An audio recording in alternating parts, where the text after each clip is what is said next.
Bueno, vamos a empezar con lo que vamos a llamar un ecosistema. ¿Eh? Entonces, bueno, un ecosistema, según la RAE, como veis, es una comunidad de los seres vivos cuyos procesos vitales se relacionan entre sí y se desarrollan en función de los factores físicos de un mismo ambiente. ¿Vale? Realmente, la definición de ecosistema software viene de ahí. En definitiva, ¿qué es? Es un conjunto de programas, de aplicaciones que trabajan conjuntamente para que, digamos, buscar el desarrollo de software colaborativo. ¿Vale?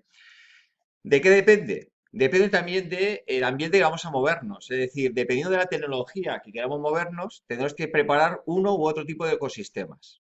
El ecosistema que vamos a preparar en esta asignatura, yo lo he basado en Java. No podemos estar preparando ecosistemas para cada tecnología diferente porque es un poco tedioso. Entonces, yo lo hago todo con Java. Entonces, mi ecosistema, lo que es la construcción de proyectos, el entorno, lo está todo orientado a Java. Hay cosas compatibles, es decir, un repositorio, por ejemplo, que utilizamos GitHub, lo podemos utilizar con Java o cualquier otro lenguaje. Pero hay cosas como, por ejemplo, Maven, que lo hacemos para construcción de proyectos, está orientado a Java. ¿Vale? Si cambiamos a PHP, pues tenemos que buscar entonces aplicaciones que me ayudan a construcción de proyectos con PHP. Cuando utilizamos pruebas, tendrás que buscar framework que te ayuden a hacer pruebas con PHP. ¿Vale? Hay cosas que son compatibles y cosas que no son compatibles. Dependen de esa tecnología que vamos a basarnos. Entonces, el ecosistema lo que hace es abarcar todos los aspectos, es decir, desde la parte de gestión, cuando yo voy a hacer, comienzo un proyecto, tendré que gestionar ese proyecto y cada una de estas etapas, que habéis visto un poco visión general con Luis, cada una de esas etapas necesitamos una serie de aplicaciones que me ayude a hacer esa etapa. Entonces tendrán que tener unas aplicaciones que me ayuden a hacer la gestión, un conjunto de aplicaciones que me ayude a hacer los requisitos, y análisis, otro conjunto de aplicaciones que me ayude a hacer los diseños, otros a programar, otros a hacer pruebas y otros a desplegar. ¿Vale? En definitiva, el ecosistema es todas esas aplicaciones que coinciden entre sí, que lo que hacen es ayudarme a realizar un desarrollo de software colaborativo o un proyecto en su totalidad. ¿Vale? Evidentemente antes esto era más sencillo, teníamos un editor y poco más, ¿vale? Pero la realidad es que al nivel de complejidad que estamos llegando en los proyectos actuales, estas herramientas nos ayudan. Nos pide luego un problema o tenemos un tiempo de aprendizaje de cada una de las herramientas y eso se nos complica un poco la vida, ¿vale? Pero por otra parte, se produce mucho mejor, si no es inviable. Luego hablamos de lo que hablamos una forja. Entonces, ¿qué es una forja? Entonces, la forja es un conjunto de un ecosistema, digamos, y lo que hace la forja es la plataforma para el desarrollo colaborativo de software. Se centra exclusivamente ahí, en la plataforma para el desarrollo de software colaborativo. ¿No? No incluye la gestión de proyectos, no incluye la documentación y otros aspectos de un desarrollo de proyecto. ¿Vale? Entonces, nosotros vamos a estar más concentrados en la forja, porque lo que es gestión de proyectos un poco se nos va de nuestro alcance. En una semana no tenemos tampoco mucho más tiempo, ¿vale? Y un tercer nivel más inferior que sería lo que sería un entorno de desarrollo integrado, un IDE, ¿vale? Que se basa más es cómo monto yo mi puesto local para poder hacer desarrollo de software, sin incluir los servidores que me van dando servicios en paralelo a mí. ¿Vale? De situaros. Ecosistema hace referencia a todas las aplicaciones en todo el proceso completo de desarrollo de un proyecto. Forja es cuando es la plataforma para desarrollo de software colaborativo y el IDE es mi entorno de desarrollo particular que tengo yo instalado en mi máquina. ¿Vale? Son un poco los tres niveles. Entonces, podríamos hacer un caso general que es cómo deberíamos plantearnos el desarrollo de software colaborativo. En primer lugar, tendríamos lo que es mi equipo de desarrollo personal, ¿vale? Que puede ser uno, puede ser varios, puede tener uno aquí, puede ser un portátil, lo que tú quieras, pero necesito un equipo donde el programador va a desarrollar el software, de cierta manera, ¿vale? Y necesito un conjunto de servidores que me dan servicios para yo poder terminar o hacer este tipo de desarrollo de software colaborativo. ¿Eh? Empezamos. Normalmente deberíamos tener un servidor que me da las prestaciones de la gestión de proyectos, donde yo gestionaría proyectos, donde guardaría documentación, genero documentación y demás. Este aspecto, repito, no lo vamos a ver en esta semana, pero me tiene que dar ese tipo de servicios. Hoy, ¿qué se tiende? como la gestión de servidores es bastante tediosa, al final se tiende a subir mucho a la web. Es decir, buscar plataformas de servicios que me lo ofrece, me cobran o no una cuota mensual y me olvido. ¿Acaso que necesitéis tema de privacidad? Pero en cualquier caso, estos servidores también te dan esa privacidad. ¿Vale? ¿Qué también necesito? Evidentemente, necesito un servidor que me controle la calidad del software. ¿Vale? La calidad del software. Es decir, yo estoy programando, pero voy a coger mi código fuente y normalmente un servidor o unas aplicaciones me van a revisar mi código fuente y me van a decir qué posibles errores tengo ahí. Si está mal construido, si hago líneas de código que potencialmente son peligrosas, si he hecho el típico error del copy-paste, te lo detectan. Cuando tú haces clases, a lo mejor haces copy-paste, pues estos servidores te analizan y dicen, oye, mira, has hecho copy-paste, esto no puede ser. Tienes que corregirlo. ¿Vale? Entonces necesito un servidor que lo que me ofrece es analizar mi código fuente y me dice si cumplo unos requisitos mínimos de calidad. ¿Vale? Evidentemente, tampoco ya hoy en día no se puede plantear esto en que alguien aprenda a hacerlo bien. Evidentemente, si tú has estudiado y te han enseñado a hacerlo bien, lo harás bien. Pero cuando tienes un equipo de 12, tú no puedes ir prácticamente detrás de uno de otro a ver si está cumpliendo un mínimo de calidad de programación. La gente se va incorporando a gente nueva al proyecto y es muy difícil saber qué nivel de calidad tiene cada uno de programar. Entonces, lo mejor es una aplicación tipo SonarQube que me lo vigila y ya sé que todos al menos cumplen un mínimo de calidad. ¿Vale? ¿Qué ocurre? Que al principio, cuando intentas pasar estos análisis, te lo revienta todo, pero poco a poco al final, ¿qué ocurre? Que vas aprendiendo a hacerlo bien. ¿Vale? Luego, necesitamos, normalmente, evidentemente, hoy en día, vas haciendo desarrollo de software, no es como antes que hacías una gran aplicación que te tirabas 4 años, la presentabas y te olvidabas. La tendencia hoy en día, ¿cuál es? Es hacer un desarrollo continuo de software. Tú haces un primer prototipo, lo liberas, las clientes lo van utilizando, si ves que eso va bien, vas teniendo auge, haciendo ingresos, vas desarrollando ese software, ampliando prestaciones. ¿Vale? Entonces, ¿qué vas a ocurrir? Que vas a estar liberando software cada 2 por 3. ¿Vale? En el desarrollo, si todo va bien. Además, vas encontrando errores, como es muy difícil, prácticamente imposible liberar un código que no tenga problemas, van surgiendo problemas, eso significa que tendrás que corregir, volver a liberarlo y así continuamente. ¿Qué necesitamos? Un servidor que me gestione todo este software liberado. Es un repositorio de los artefactos de este software liberado y que lleva toda la gestión de las versiones. Para que cuando tú haces algo dependa de tal versión, de tal versión, de tal versión y tenga un servidor que me lo gestiona. ¿Vale? Normalmente el servidor se suele hacer privado de la empresa porque normalmente, acaso que hagas código abierto, tu software liberado es tuyo de empresa y no te interesa que esté por ahí circulando. ¿Vale? Por otra parte, necesito para el desarrollo de software un servidor que me ayude a hacer ese software colaborativo. Aunque yo tenga mis equipos, necesito situar todo el código en un servidor central o en varios. Y a partir de ahí todos trabajamos contra esos servidores. Entonces necesito un servidor que gestione el desarrollo de software colaborativo, ¿no? Que es tipo GitHub. ¿Vale? Y por último, aunque tú puedes poner unas normas muy claras de cómo funciona el equipo, es decir, vamos a ver, tenemos una línea principal que es un código estable, nadie puede romper ese código estable y cuando tú haces una ampliación lo tienes que hacer en ramas independientes y luego incorporadas el código estable, no te puedes fiar de que la gente lo haga bien. Porque alguien se despista, está cansado, es un viernes, lo sube, te deja el código roto y ya tienes un lío montado. Entonces, ¿qué normalmente qué hacemos? Como no te fías, montamos un servidor que llamamos de integración continua. ¿Vale? Que lo que hace es que cada vez que alguien sube código a la línea estable, automáticamente lo analizamos. Lanzas unos scripts, pasas los tests y te aseguras que ese código no tiene ningún problema y puede interactuar bien con el resto del código que sí que estaba funcionando bien. ¿Vale? Muchas veces también se hace así porque los tests, cuando son pequeños o son cortos, podemos tardar 3, 4, 5 minutos de cosas pequeñas que yo estoy haciendo. Eso es factible humano. Tú puedes lanzar los tests, esperar 4 minutos antes de seguir programando. Pero si los tests te van a tardar 1 hora y media o 2 horas, no es viable. Entonces, ¿qué hace? Bueno, pues yo lo subo Los lanzaré por la noche y por la mañana te lanzan los correos de los problemas que ha habido de integración. ¿Vale? Entonces, puede haber más cosas, pero bueno, lo que he intentado es resumir en los conceptos más importantes. Por último, normalmente tenemos que tener una máquina que disimule lo más cercano posible a esa máquina de producción, ¿vale? Que vamos a llamar máquina de producción. De tal manera que cuando ya tengo liberado el código, lo subo a la máquina de preproducción y ataco la máquina de preproducción a ver si todo va bien, ¿vale? Es una máquina que estamos comprobando continuamente antes de llegar a la máquina de producción, que sería donde yo ya instalo o alojo el software que va a estar en producción.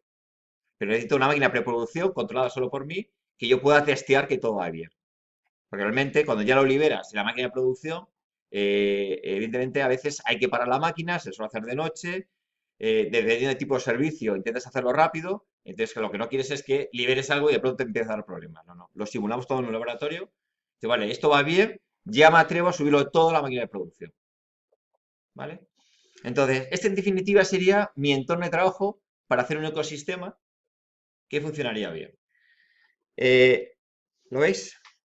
¿Vale? Mi equipo de trabajo, el gestor de proyectos, el que repositorio de los artefactos de todo mi código liberado, la máquina que me vigila la calidad del código que yo tengo, luego el servidor que tiene o gestiona el software colaborativo, el servidor que hace la integración continua, que es la que lanza todos los tests en paralelo cada vez que alguien toca la línea principal, y una máquina de preproducción lo más similar posible a la máquina de producción para yo testear que todo vaya bien. ¿Vale? Entonces, en mi máquina de desarrollo, evidentemente tenemos que prepararla, ¿vale? Entonces, en otro caso que es Java, pues bueno, tenemos que situar el componente de la máquina virtual de Java, ¿vale? Necesito también un constructor de proyectos, es decir, no nos podemos plantear ya construir a mano, porque al final alguien se va a olvidar algo, porque la construcción de proyectos es muy metódica. Tienes que pasar los test, luego hacer esto, luego cambiar al entorno de preproducción, desplegar, volver a pasar los test de integración y tienes que hacer una serie de pasos. Si se te olvida uno de ellos, tenemos un problema y no puedes confiar en las personas al final. Si tú dejas que la tiras de memoria, te vas a equivocar, él se va a equivocar. Y cuando hacemos un software colaborativo, ya es que el software no es de nadie, es de todos. Con lo cual ahí estamos coexistiendo con las mismas líneas de código fuente. Es un tema delicado. ¿Vale? Entonces, ¿qué necesitamos? Un constructor de proyectos que me ayude a montar todo esto de una manera muy metódica. Que yo le dé un botón clic, sé que tardo unos 7 minutos y aprovecho para descansar o empezar a hacer otra actividad, hasta que me diga que todo vaya bien. ¿Vale? Hay varias alternativas. Bueno, pues el Ant era la más antigua y ya está un poquito más en desuso, ¿vale? La más reciente es Gradle, que es la que se está, porque tiene incluido, pues, utiliza el lenguaje de programación y nosotros vamos a apoyarnos en Maven, que tiene más documentación, tiene mucho soporte y bueno, y esta, bueno, pues Gradle lleva a lo mejor 3 años en el mercado y bueno, siempre hay que dejar que las cosas se vayan asentando, a ver si al final se asientan bien. Pero a la hora de documentación, Maven tiene muchísima documentación. Las dos son muy buenas, en definitiva. ¿Vale? Luego necesito un entorno de desarrollo. Mi aplicación para que me ayude a desarrollar el software. Hay muchas, ¿vale? Hay muchas de pago, libres. Nosotros, evidentemente, apostamos una libre y hemos apostado por Eclipse, ¿vale? Podéis apostar por NetBeans, me dan las mismas prestaciones. Una tiene sus ventajas y sus desventajas, pero no vamos a meter. En el fondo, hay que aplicar una, y eso sí es verdad, cuando ya llegáis a una empresa, raro es que encontréis justo lo que habéis utilizado. Raro es. Sí, pero bueno, ya si habéis aprendido a manejar una y entendéis todo el contexto, el funcionamiento, os vais a adaptar con facilidad. Es decir, tú llegarás allí y dices, bueno, vale, tecnologías nuevas. Pero si tienes claro los conceptos de cada una, lo que hace, vale, aquí cuál utilizas esta, vale, aquí cómo pasa yo el análisis, cómo me dicen los errores, dónde está, te sitúas y tiras para adelante. Porque la tecnología es muy cambiante, ¿eh? ¿Vale? Pero bueno, hemos apostado por Eclipse, gratuita, es abierta y va bastante bien. ¿Vale? Luego, yo necesito que mi aplicación se conecte con los servidores, ¿vale? Se conecte con los servidores. ¿Qué necesito? Una serie de conectores de plugin que me conecta con cada uno de los servicios que tengo en paralelo. Es decir, para que yo tenga mi código fuente y digo analizar, doy un botón de mi Eclipse y digo analiza mi SonarQube. Te analiza, pum, pum, pum, y te marca todos los errores que ha encontrado. ¿Vale? ¿Qué necesito? Pues estos conectores. ¿Qué puedo instalar? Pues, evidentemente, una herramienta de métricas que aunque tú puedas decir por la saciedad que no hagáis un método que tenga 8 parámetros, pero alguien se puede despistar, se emociona, empieza a cambiar y lo hace. Te pasa la métrica y te saltan las alarmas. Este método tiene más de 3 parámetros. Empieza a vigilarlo, ¿vale? Entonces, que te da un poco de métricas, que no hagas una clase con 100 métodos, que bueno, pues son 25 más o menos la media, máximo, que no hagas una clase de más de 400, 500 líneas, que te vigila las métricas, que las cosas no se descuadren, que no hagas un paquete con una clase y te digo, esto no tiene sentido. ¿Lo veis? Entonces, que me ayuden a hacer las herramientas. Al final lo que buscas es calidad de software. Y como no podemos esperar a que todos hayan tenido el profesor ideal o hayan sido los alumnos ideales que hayan aprendido todo, pues al final nos fiamos mejor de las herramientas. ¿Vale?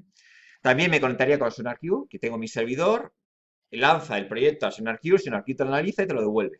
Y todo es automático, ¿eh? Es un rollo de administración, pero al final te ayuda mucho. Y tengo que tener mis conectores con los repositorios o con cualquier servidor que yo tenga que hacer algo. Al final, lo ideal es que mi entorno de desarrollo esté integrado perfectamente con todos los servicios que tú tengas. De tal manera que para ti es un entorno y lo manejas todo con eso. ¿Vale? Por otra parte, normalmente tenemos que instalar una base de datos, ya sea MongoDB, MySQL, me da igual. Normalmente siempre os tiene que tener base de datos. Entonces, en mi equipo voy a instalar una base de datos. ¿Por qué? Porque las primeras pruebas locales lo voy a hacer contra mi equipo. Siempre. Si yo veo que eso va bien, empiezo a subirlo a preproducción y a ir más allá. Entonces nosotros, evidentemente, tenemos varias opciones, apostamos por MySQL. ¿Vale? Entonces tenemos que instalar MySQL en los equipos para poder manejar los entornos de desarrollo. Y por último, necesitamos un contenedor web.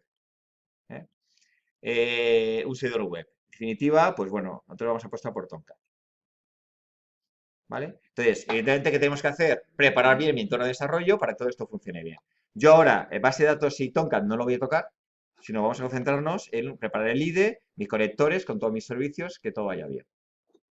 ¿Vale? Pero esto lo debería tener más o menos preparado un entorno de desarrollo. Lo que sí os recomiendo es, evidentemente, los equipos se mueven. O sea, una vez lo que tenéis que hacer es, hay que ser muy metódico con esto. Entonces, hazte un buen protocolo de cómo se instala, es decir, coge la máquina, instalo esto, y hazte un protocolo que te haga todo. O si no, te haces una imagen de una máquina preestablecida, te haces una imagen y la duplicas. ¿Vale? Luego tenemos los servidores. ¿Vale? Vamos a entrar un poquito más en detalle. El servidor que me analiza la calidad del software. Hay varias opciones, podemos instalar muchas opciones. Si miráis por internet, hay un mogollón de servicios que te hacen aplicaciones que tenían calidad del software. Uno bueno que está teniendo bastante auge es SonarQube, ¿vale? La ventaja que lo montas sobre un Tomcat, lo montas en un servidor y atacas remotamente. Entonces ya no tienes que estar instalando equipo por equipo. Lo configuras, todos los equipos se conectan con este servidor, te pasa, haces el proyecto, te lo revisa y te rebota los errores que tenga. Y además tiene la ventaja que te marca, como si fuera Eclipse, los errores como si fueran errores de compilación de Eclipse. Es muy cómodo, ¿vale? Además tiene la ayuda y cada vez que hay un error te va diciendo, oye, pues estás incumpliendo la regla 280 que dice que cuando un método cuando haces una expresión booleana no se pregunta, sino directamente haces return expresión booleana. No dices si da true, devuelvo true, o cosas de estas, ¿no? Pues te analiza ese código y te dice qué regla estás incumpliendo y te da un consejo de cómo se suele arreglar eso. ¿Vale? Por otra parte tenemos la integración continua. Hoy por hoy, también, repito, hay muchos servidores que hacen integración continua, pero bueno, dos que tienen bastante fama son Travis y Jenkins, ¿vale? Vamos a utilizar Travis porque me lo da gratis, no por nada más, ¿sabes? Me lo da gratis, lo puedo conectar muy bien con GitHub y entonces vais a ver que lo que hace Travis es, te ofreces servidor gratis para que él pase las pruebas en su servidor. Lo monta con Docker, lo que hace es que cuando tú lanzas, coge el Docker, te monta una máquina Docker solo para ti, te monta todo lo que tú necesitas, que lo haremos a través de un script, te lo monta todo, te pasa todas las pruebas y te manda por correo un informe de lo que ha pasado. Le puedes decir que solamente te avise si va mal, si va bien, lo que tú decides. Le dices que eres el manager o bueno, el gestor. Tú le mandas un correo y evidentemente, cuando haces estas cosas de integración continua, no son rápidas. Es decir, no son rápidas. Es decir, cuando un proyecto empieza a crecer un poquito, es fácil que este paso de todos los tests me esté tardando 20 minutos, media hora. Es fácil, ¿eh? Entonces, ¿qué ocurre? Realmente lo haces, cuando se lanza, te manda un correo y por la mañana lo primero que se hace es redistribuir o poner tickets de los problemas que se hayan encontrado en el código. ¿Vale? Nosotros aquí utilizaremos Trace para conectarnos. Necesitamos el software colaborativo, que en este caso tenemos como dos aspectos bien distintos. Una es el seguimiento de errores y el otro es el repositorio de código, ¿no? Como son dos aspectos. Como repositorio de código utilizaremos Git, ¿vale?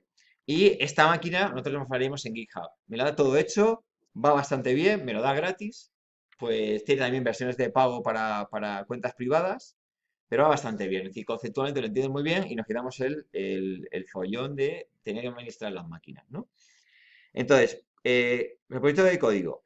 Hay varios también, como veis, siempre hay varias alternativas en el mercado, hay que apostar por una. Entonces, nosotros hemos apostado por GitHub para montarlo.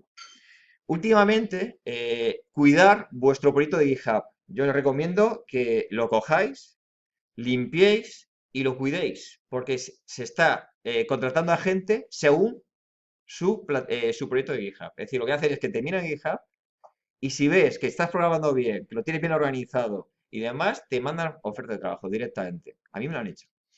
Te han visto, oye, tú estás con Spring, no sé qué. Nos ha gustado la forma en que has analizado los paquetes y tal, y te hace una oferta. ¿Sabes? Entonces, es otra puerta ¿para qué? Para encontrar trabajo. Entonces, organizarlo bien, hacer buenos proyectos, documentarlos, es decir, hago esto, no sé qué, estructurarlo bien y es una manera que es tu carta de presentación. Tú ves a alguien cómo ha hecho el proyecto, cómo se ha organizado, ves cómo programa y dices, va, este no me interesa. ¿Sabes? Y no es lo que tú me cuentas en un currículum, es que estoy viendo cómo programas tú. ¿Sabéis? Alguien que sabe, lo ves enseguida, cómo se organiza, cómo organiza los paquetes, las dependencias que hace y todo eso. ¿Vale? Entonces, cuidarlo. Chicos? Luego necesitamos seguimiento de errores, es decir, tenemos que hacer tickets, mandar órdenes, hacer secuencias, marcar hitos y tenemos que gestionar todo esto. Oye, hazme esto y claro, lo que vamos a hacer es decirlo por voz. Oye, por la mañana dar 4 gritos. No funciona. ¿Me dijiste esto? No. Lo hacemos tickets y luego con los tickets es muy fácil rastrear lo que ocurre a cada uno. Cada ticket puede tener una valoración en tiempo y yo puedo, con la herramienta, puedo decir, a ver, ¿este cuánto me ha producido? Pues este va al 40% del estándar. Aquí pasa algo. Entonces, necesitamos un gestor de tickets. Hay varias también herramientas. Nosotros, por simplificar un poco de cierta manera, aunque no es de las buenas, vamos a utilizar los de GitHub. ¿Vale? Es bastante sencillita, no tiene mucho control, pero bueno, lo suficiente para que entendáis cómo funcionaremos con tickets. ¿Vale? Luego necesito un repositorio donde yo coloco mi código liberado. Es decir, no te imaginas cómo surgen las versiones. Cuando empiezas a producir, sacas una versión, sale un error, cambias de versión, otro error, cambias de versión, la línea principal sigue avanzando, sacas la versión mejorada, hay que meterlos. Y al final dice, bueno, esto ni quien lo maneje. Más tus dependencias, es decir, yo dependo de tales componentes software de Spring, de tales componentes software de los 4J, y aquí yo dice, mira, o gestionas un poco esto o morirás en el intento. ¿Vale? Entonces necesitas un repositorio de código, ¿vale? En nuestro caso no lo vamos a utilizar mucho porque tampoco vamos a liberar código, vamos a hacer un par de versiones y nada más, pero que sepáis que hay que manejarlo. ¿Eh? Y por último teníamos la gestión de proyectos, ¿vale? Que en definitiva es alguien que me haga de gestor de proyectos y alguna manera de documentar todo esto, ¿vale? Aquí tenéis varios ejemplos, bueno, pues de herramientas que me ayudan a gestionar proyectos y como documentación, al final lo muy sencillo es utilizar el Drive o algo similar. Te organizas bien, eso sí, te tienes que organizar bien en el Drive, pero va bastante bien al final. ¿Vale? Entonces, con esto montaríamos, por una parte, lo que es el cliente, que es mi entorno de desarrollo, y los servidores que van a dar servicio. Yo voy a tender a coger servidores públicos web para evitar problemas, para evitar un poquito de administración. ¿Situáis?